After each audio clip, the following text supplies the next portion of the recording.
ಪ್ರಿಯರೇ, ದಿನದ ಬದುಕಿಗೊಂದು ಕ್ರಿಸ್ತನ ಈ ದನಿ ನಮ್ಮೆಲ್ಲರಿಗೂ ಪ್ರೇರಣೆಯಾಗಲಿ. ಪೂಜಾವಿಧಿಯ ಸಾಧಾರಣ ಕಾಲದ 7ನೇ ವಾರ, ಮೇ 21, 2024, ಮಂಗಳವಾರ. ಸಂತ ಮಾರ್ಕನು ಬರೆದ ಪವಿತ್ರ ಶುಭ ಸಂದೇಶದಿಂದ ವಾಚನ. 9ನೇ ಅಧ್ಯಾಯ 30ರಿಂದ 37ರವರೆಗಿನ ವಚನಗಳು.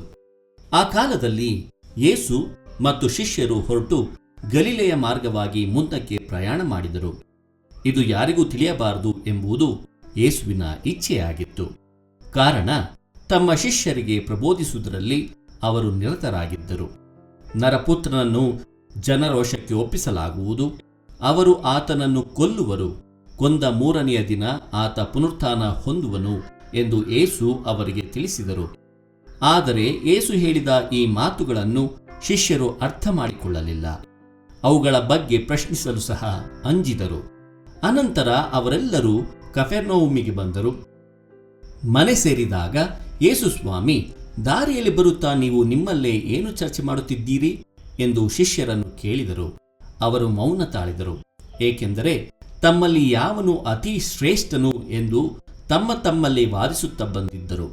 ಯೇಸು ಕುಳಿತುಕೊಂಡು 12 ಮಂದಿಯನ್ನು ಕರೆದು ಅವರಿಗೆ, ನಿಮ್ಮಲ್ಲಿ ಮೊದಲಿಗನಾಗ ಬಯಸುವವನು ಎಲ್ಲರಿಗೂ ಕಡೆಯವನಾಗಿರಲಿ, ಎಲ್ಲರ ಸೇವೆ ಮಾಡುವವನಾಗಿರಲಿ ಎಂದರು.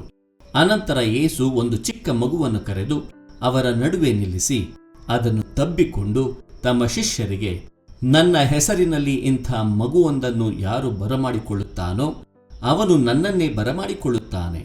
ಯಾರು ನನ್ನನ್ನು ಬರಮಾಡಿಕೊಳ್ಳುತ್ತಾನೋ ಅವನು ನನ್ನನ್ನು ಅಲ್ಲ, ನನ್ನನ್ನು ಕಳುಹಿಸಿದಾತನನ್ನೇ ಬರಮಾಡಿಕೊಳ್ಳುತ್ತಾನೆ ಎಂದರು. ಪ್ರಭುವಿನ ಶುಭ ಸಂದೇಶ. ಕ್ರಿಸ್ತರೇ ನಿಮಗೆ ಸ್ತುತಿ ಸಲ್ಲಲಿ.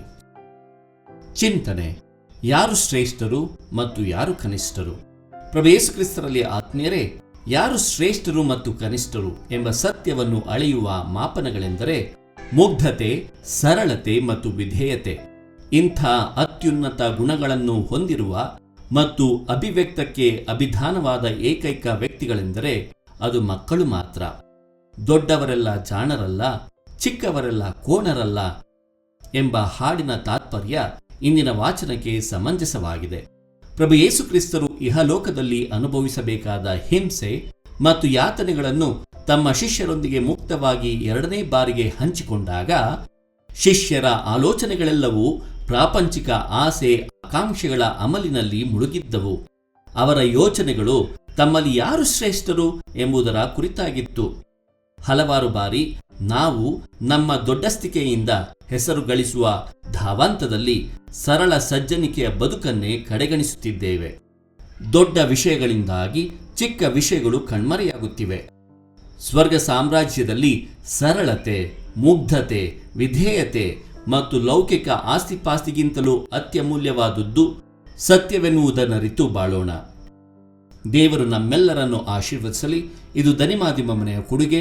ಧ್ವನಿ ವಂದನೀಯ ಸ್ವಾಮಿ ಶಾಂತಕುಮಾರ್ ಜೆ, ಬೆಂಗಳೂರು ಮಹಾಧರ್ಮ ಕ್ಷೇತ್ರ. ಪ್ರಿಯರೇ, ಈ ಚಾನೆಲ್ ಅನ್ನು ಸಬ್ಸ್ಕ್ರೈಬ್ ಮಾಡಿ ಪ್ರತಿದಿನ ದೇವರ ವಾಕ್ಯವನ್ನು ಆಲಿಸುತ್ತಾ ಅದನ್ನು ಇತರರೊಂದಿಗೆ ಹಂಚಿಕೊಳ್ಳಲು ನಮಗೆ ನೆರವಾಗಿರಿ. ಧನ್ಯವಾದಗಳು.